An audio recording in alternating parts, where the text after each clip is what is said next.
I love the comment about the prodigal son in that note. And I presume what you're trying to say there is that we are moving from basic consumption to higher value consumption plays, which might actually benefit. Now, even that is a very wide bucket, because there's an uber luxury bucket, which has now gotten formed, to a mid luxury bucket, to a slightly above basic subsistence bucket.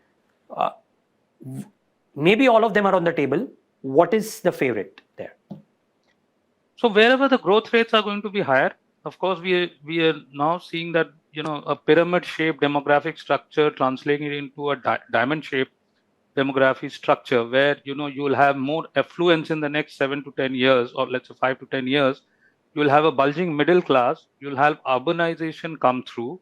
You'll have number of internet users go up significantly. The median age doesn't shift too much from 29, 30 years to maybe, let's say, in the next 5, 7 years. You'll have, let's say, a per capita income going up, and you have some segments of the consumption basket or pattern change dramatically.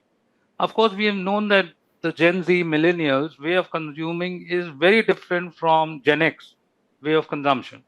We have seen many new consumption categories come through. I mean, we have seen the live example of food service as a theme, right?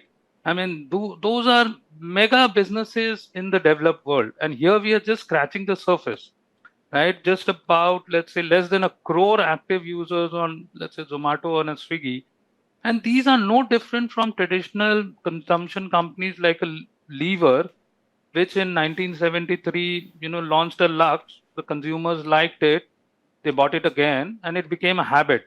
Similarly, the process of, let's say, habit formation is undergoing currently as far as the food service is concerned. The moot question to ask is whether this habit formation is going to be reversible, and the answer is a clear no.